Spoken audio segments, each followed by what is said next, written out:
Hi everyone, welcome back to my channel, Gracie's Home and Gardens. So as you can see,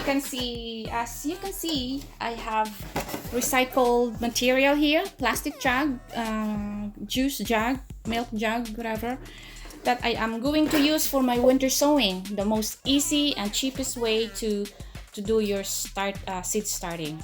So I love this because you don't need grow lights, you don't need shelving setups inside your home, and also how do you call this? There's no nuts. You avoid the fungus nuts in your house, which is annoying sometimes, most of the times.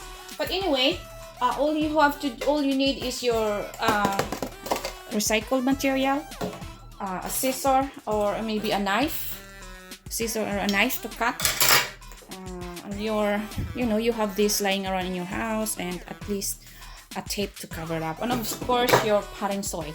Use potting soil instead of seed starting, because seed starting, I find it's very fluffy and they dried up so fast. So potting mix is way to go to use for this method. So what I'm gonna do is just for this vessel, you just make a hole. Basically, you're making a little greenhouses outside for your seeds. So you just drill.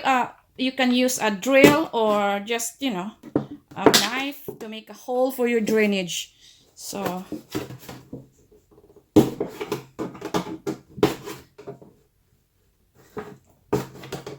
need a good drainage. You need to have a good drainage in this thing, so they can not saggy inside. Also, you cut down inside half of this a jug, and maybe we leave a little bit here for holding thingy. So not to cut all the way, but it's okay if you accidentally cut. It's not a big deal. You can just use a tape to close it. And normally we're just gonna throw this anyway for a cycle, but you can use as a DIY greenhouse for your seed starting. So there you are. So you put your pre-moistened soil. Hopefully I'm not gonna make a big mess here in my house, which is I'm always doing every time I made seed starting. So at least 2 or 3 4 inches of soil, because they're not gonna stay in there very long. As soon as they pop up and springtime, you will plant them outside anyway, so they're not gonna live in this little DIY greenhouse or seed starting cell. So you just put your potting mix soil. Pre-moistened is the best, so it's easier to put it inside. And there, voila. And next is you just pour your seeds and cover it up, and easy, you put them outside. So for the seeds I'm using to winter sow, I have Swiss chards. I got lupins. I always do lupin. And I'm thinking broccoli and Brussels sprouts. So to know what seeds are you able to winter sow, guys, is find the seeds that are saying perennial or cauliflowers or frost, tolerate frost, and then also seeds that reseeds in your garden, especially echinacea, black-eyed Susan, lupins, cabbages. They're salads. They're good for winter sowing. So hopefully I can find a picture and I can put a picture and put it in the screen so you will know. But it's easy. You can just Google it and you will know what are the seeds that you can actually use to winter sow.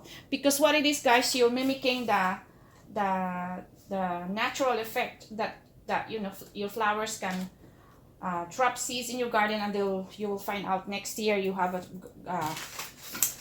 a free flower.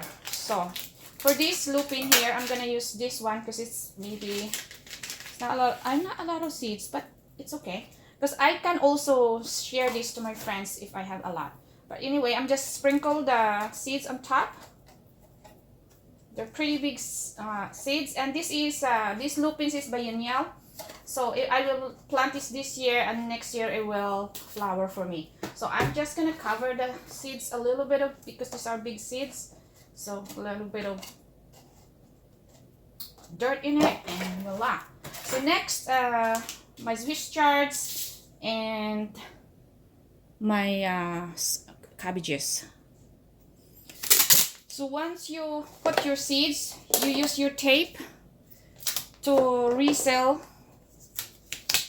seal your container.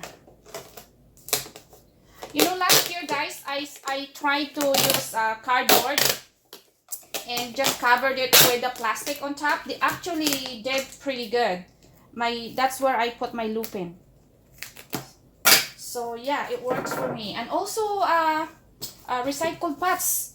Even though it's black at the side, but you just put plastic cover on top, like a plastic cover, and they actually did for me as well. So now we have to put the name in it so we don't forget. So lupin. You can also put your name inside a tag, so your label, so you can actually don't forget, because sometimes this writing might be faded. It depends, but I'm using this one here, so normally it's pretty good, but who knows with the weather, right? So with this, I've got Swiss charts and both covered with using the tape. So there we have it. We got our winter sowing done, and now we have to put them outside in the garden, which needs full sun. So all the rains, the snow would just get inside. And guys, remember, do not put the cover. It has to be open so the moisture can get in, with like snow and water or rain, whatever. So yeah, do not put the cover, and make sure the top of this had holes. If you're using a different container like this is a container, dollar store container, just make a hole, drain hole or whatever, use your knife or something that make a hole. And underneath as well, they need a good drainage hole in this method. So winter sowing, how to do winter sowing, or the cheap and easiest way to start your seeds. No need to do setup inside your home. And what's good is they're already inside, outside, the elements outside there with colds and everything, so you don't need to hardening them off. They're already kind of strong, kind of seedlings once you start planting them. So we're good to go. Let's go outside and put them in the sunny side of my garden, sunny part of my garden. So there is my winter sowing, guys, and so very easy. It's a beautiful day. And there is the rest of mine that I did already a long time ago. So there's the straw flowers, cleome, and this one is green cabbage, and not sure this one, maybe red cabbage, not sure. So anyway, and I want to show you something. These are my flowers here, guys. There's already, the alyssum is already sprouting, as you can see. There's already, it's sprouting. This is alyssum, and this is snaps dwarf, but it's not yet, and a tall dwarf. So it's gonna, when the weather, when the weather is perfect, they will just sprout, guys. So I'm so excited because my alyssum, I don't know if it's gonna survive, but hopefully it will. But yeah, there's my thing. It's a sunny spot, and my others winter sow. I did that a month ago, and kind of busy. So these are the rest, and you can do winter sow until April, because it's still cold, and you can still get. It's like you're doing a cold stratification for this seeds, and when the weather is warm, they will just sprout for you, and then we'll be good to go after. So anyway, my last frost date is somewhere in May 10 in here in southern Ontario, and I still have a long way to go. So anyway, guys, hope you learned something new, or maybe if you're already did this method, let me know what you're doing winter sowing this year. So anyway, guys, thank you so much. Thank you for spending your time with me, and let's hope for the best for this winter sowing. I'm sure I'm gonna give you an updates. Happy gardening and happy winter sowing. Thanks, guys. Bye.